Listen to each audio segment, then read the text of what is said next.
بسم اللہ الرحمن الرحیم۔ آج ہم کلاس 8 کی کتاب کاروان اردو سے سبق نمبر 15 کا خلاصہ ایک سمندر دریا کے اندر کریں گے۔ استاد اور شاگرد کا رشتہ بہت مقدس اور انمول ہے اور یہ تعلق اس کے اثرات تاعمر رہتے ہیں۔ استاد اپنے شاگردوں کو تعلیم و تربیت کے زیور سے آراستہ کرتا ہے اور کبھی کبھار اپنے طالب علم کو بچانے کے لیے وہ اپنی جان بھی نچھاور کرنے سے دریغ نہیں کرتا۔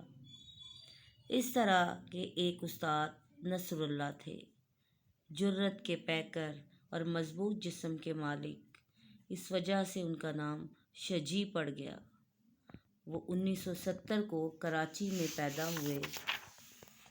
ہم نصابی سرگرمیوں میں حصہ لینے اور مقابل کو اپنے دلائل سے قائل کر لینے، دین سے محبت ان کی رگوں میں تھی۔ وہ خلق کے کام آ کر بھی سچی خوشی محسوس کرتے تھے۔ وہ شہر کے ایک نجی اسکول سے وابستہ ہو گئے۔ وہ بچوں کے پسندیدہ استاد اور ان کے بہترین دوست تھے۔ اس اسکول میں ہر سال موسم گرما کی چھٹیوں میں 10ویں جماعت کے طالب علم پورے پاکستان کی سیر کو جاتے تھے۔ ان کے ساتھ صدر مدرسہ سر شجاع اور اس کے علاوہ دوسرے اساتذہ بھی سیر کے لیے جاتے تھے۔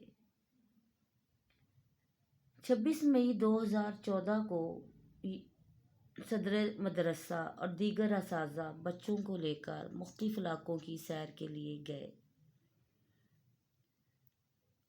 جون کو یہ بالاکوٹ پہنچے۔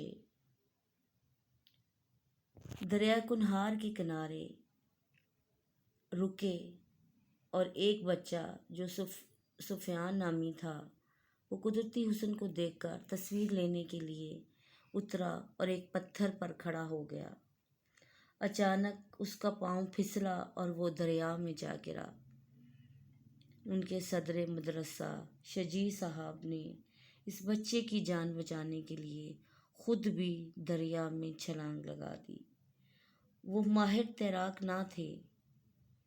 وہ خود بھی اس کو بچاتے ہوئے دریا کی موجوں میں ابدی نیند سو گئے۔ یوں ایک علم کا سمندر دریا میں جا ملا۔ حکومت نے ان کی بہادری کے لیے ان کو تمغہ جرأت سے نوازا۔ اللہ ان کے درجات بلند کرے۔